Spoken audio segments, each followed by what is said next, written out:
Good morning. My name is Stephen Carter. This is a portion of our team from Albany, Georgia. Ms. Sharonda Hawkins, Mr. Rod Smith,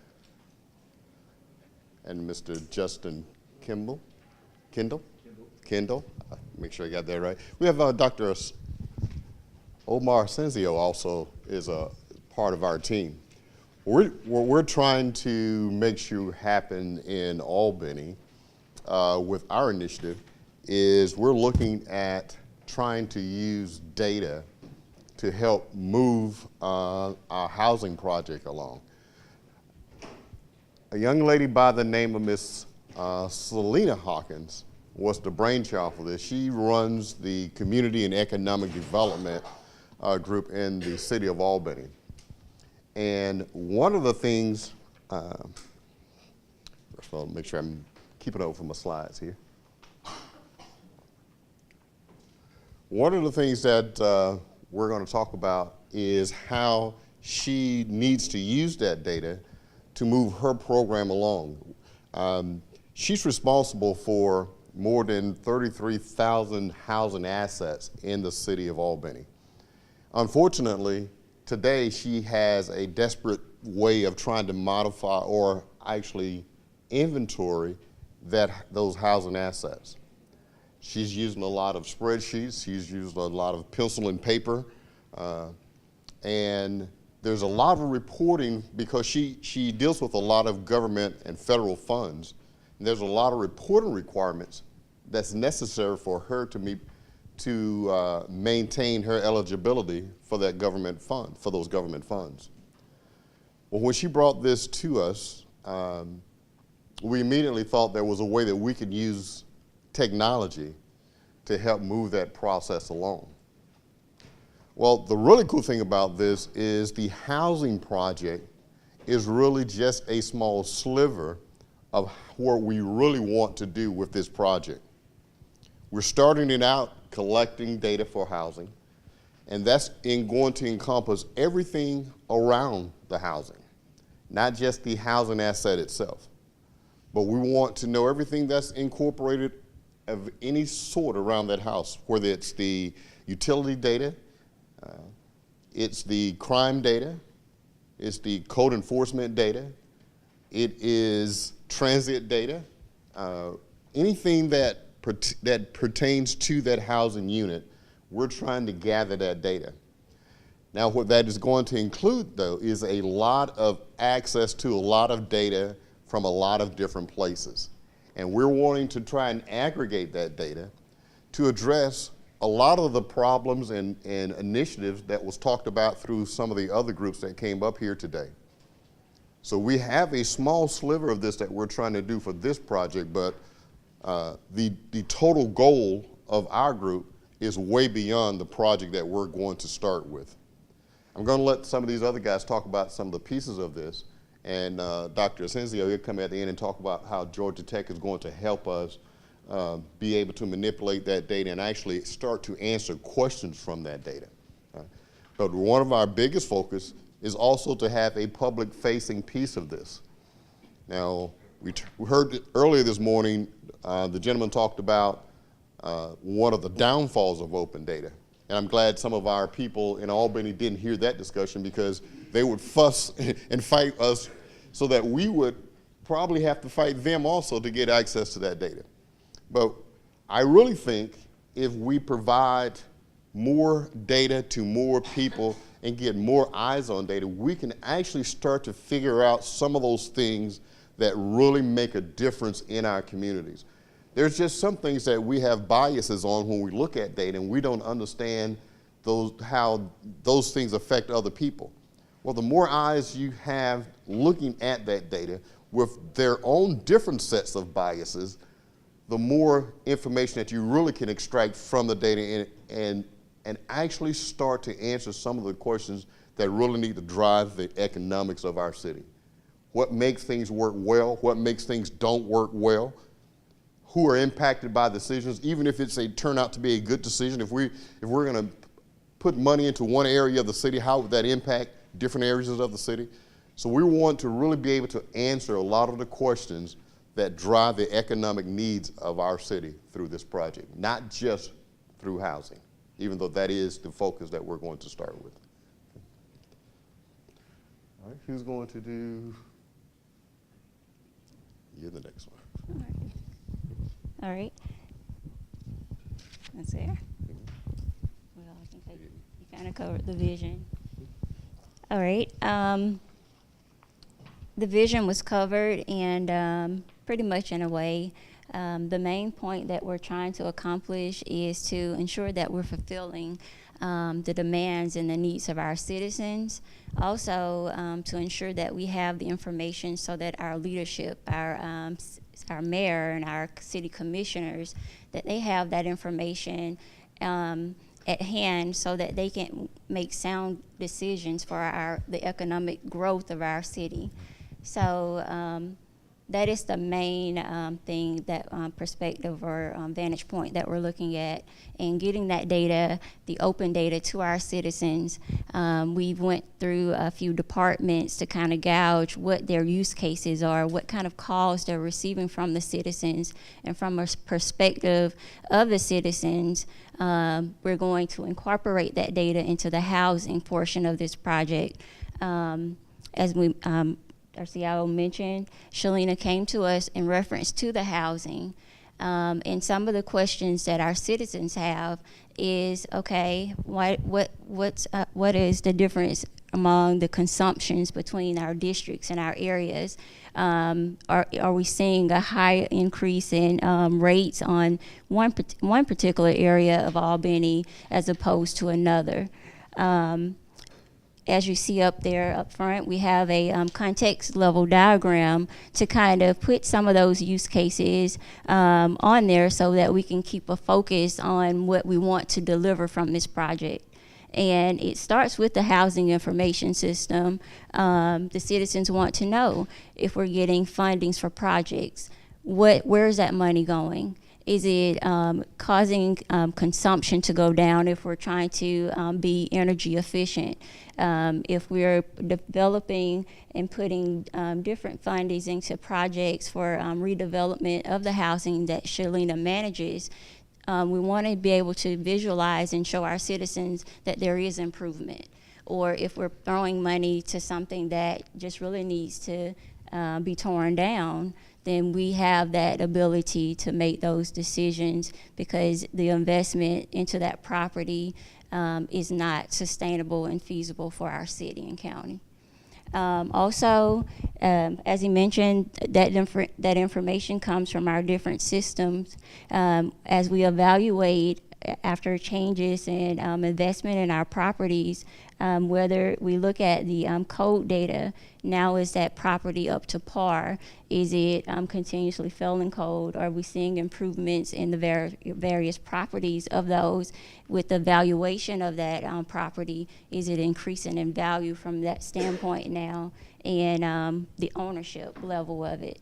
So from the different areas, and also you'll see that it is going to be a portal that our citizens would access on site, on our website, and they would be able to pull any data that they want to see if crime is lowering in the particular areas, or our police department can actually go on site too, and if there's questions or concerns about crime in a particular area, that information is available right there. These are the things that our citizens are demanding information on for us to open up the data to.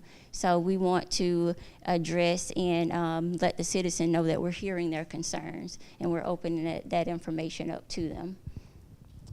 So that's all that I have for that. But now we want to pass it along to Justin for the project framework of our project. Thank you, Sharonda. By having great framework from the beginning, we have better performance of assets and people. The challenge many city organizations face is the different assets have different levels of importance, and those assets are critical in the business. This involves deploying processes which ensures that the critical assets and people in the city of Albany are operating at optimal costs. GIS is a solution crossing organizational boundaries that can provide significant operational improvements through efficiency and quality improvements as well. The challenge to achieving these benefits are organizational. Leadership must establish an information management vision that supports and enhances the city of Albany. Implementation must be managed from the top of the organization with greater transparency and accountability during technology deployment and long-term operations. We have the community engaged more efficiently. GIS can provide the tools to building a community engagement strategy. Maps and spatial analytics from a universal translator that allows individuals living and working in communities to build strong, long-lasting relationships with other people simply by sharing geographic information. We have optimal use of resources. By being able to use the City of Albany housing inventory, assessment, and attribute databases mixed with the capabilities of GIS, then powerful tools and maps can be generated that can re-engage with citizens by solving housing issues. We have end-to-end solutions.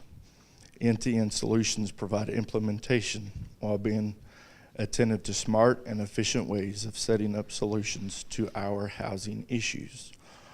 We make better use of economics of cost and time. The cost savings is not only just on the economic development side, but GIS usage saves time and cost on the business end as well by providing real-world data under one roof. Site seekers can take a virtual tour without ever leaving the home or office. We have smarter services. Site selection analysis using GIS enables users to make smarter decisions because of smarter services in a fraction of the time it takes to acquire information manually. We build a resilience to man-made and natural events. By incorporating our resources together, not only will we be a smarter community by addressing our housing issues, but we can use those new resources and can bounce back from disasters, both natural and man-made. Thank you. I'm going to talk a little bit about the project plan.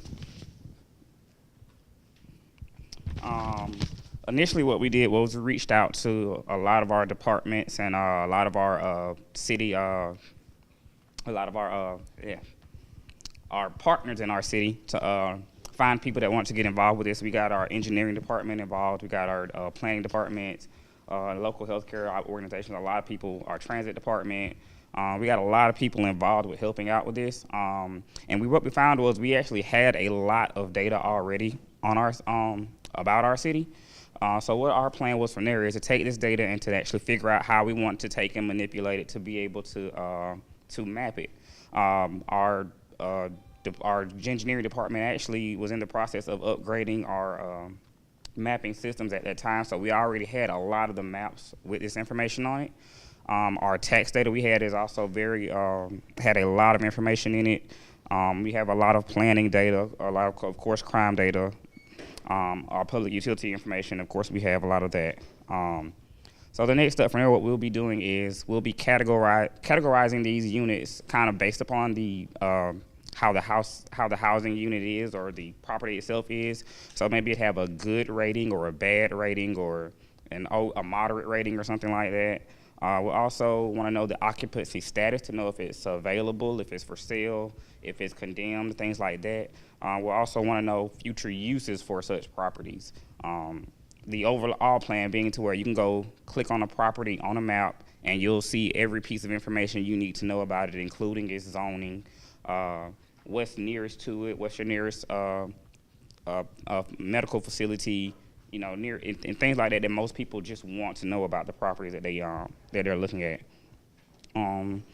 Again, we'll start, like I say, we'll be able to prioritize these categories based on needs. So we'll be able to just select a filter and see what our houses need repairs to them.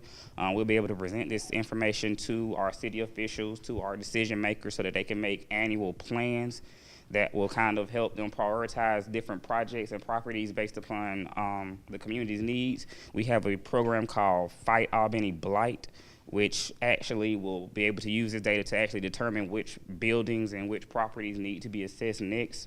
We'll also be able to determine what our external partners can help us with, because if we don't know it ourselves, how can we ask for help on it? We'll be reaching out to different people in the community.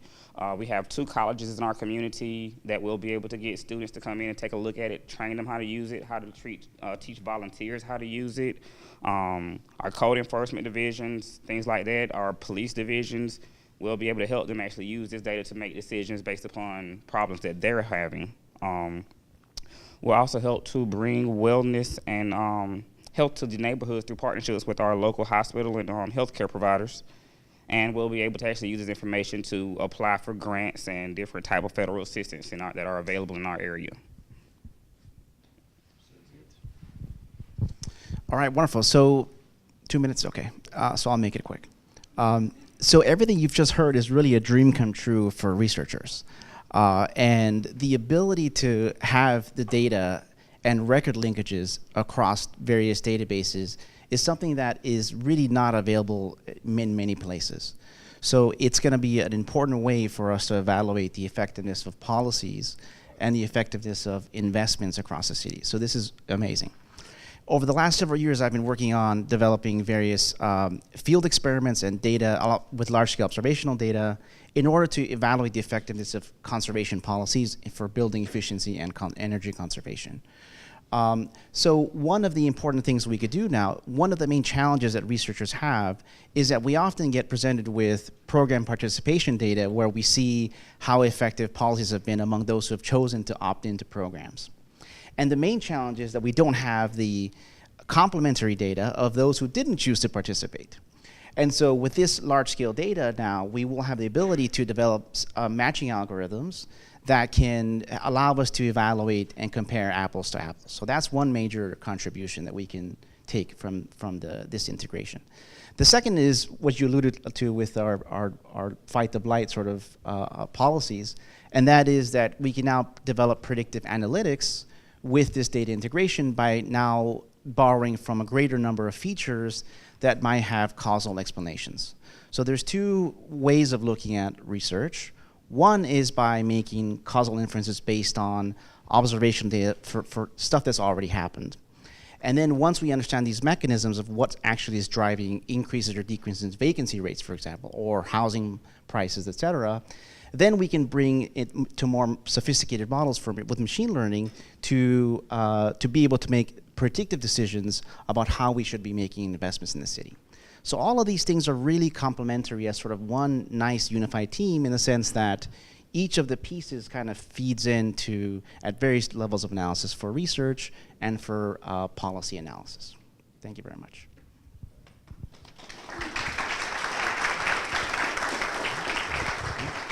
Yeah, so one other thing as we're departing here, what our goal here is to build a model that, we don't have all the data that we want right now. We have access to a lot of data, but what we want to be able to do is build a model so that as we are bringing on new data, we don't have to reinvent the process. We can just plug in some more data, which gives us a larger view of the data that we actually have. So again, we're starting out with the housing project as the focus of what we're doing, but the real goal of this project is much more broader than anything that housing would have to do with. Thank you for your time.